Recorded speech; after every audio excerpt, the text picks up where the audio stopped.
শ্রীরাম যখন লঙ্কা জয় করে অযোধ্যায় ফিরে এলেন তখন চারিদিকে আনন্দ আর উৎসবের ঢেউ। রামরাজ্য প্রতিষ্ঠা হলো, সবাই সুখে শান্তিতে বাস করতে লাগলো। কিন্তু এই আনন্দের মাঝেও একজন ভক্তের মন একেবারে অন্যরকম ছিল। তিনি ছিলেন হনুমান। হনুমান কখনো নিজের জন্য কিছু চাননি, তিনি শুধু একটা জিনিসই চেয়েছিলেন, প্রভু আমি যেন সারা জীবন আপনার সেবা করতে পারি। একদিন সবাই শ্রীরাম হনুমানকে বললেন, হনুমান, তুমি যা চাইবে আমি তা দেব, তুমি আমার জন্য অনেক কিছু করেছো।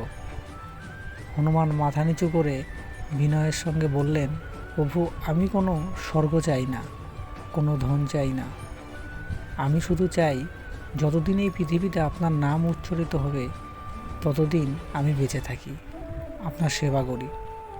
শ্রীরাম তখন মৃদু হাসলেন এবং আশীর্বাদ করলেন, হনুমান তুমি চিরঞ্জীবী হবে, যেখানে আমার নাম সংকীর্তন আমার ভক্তি থাকবে সেখানেই তুমি উপস্থিত থাকবে।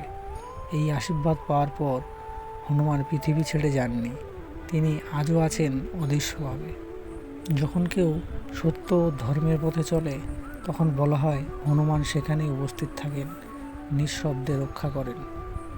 অনেক পুরাণে বলা হয়েছে হনুমান এখনও হিমালয়ের কোনো নির্জন স্থানে তপস্যা করছেন এবং সময়ে সময়ে ভক্তদের সাহায্য করতে পৃথিবীতে আসেন। এই গল্প থেকে আমরা যে শিক্ষা পাই, সত্যিকারের ভক্ত কখনো কিছু চান না, সে শুধু সেবা করতে চায়।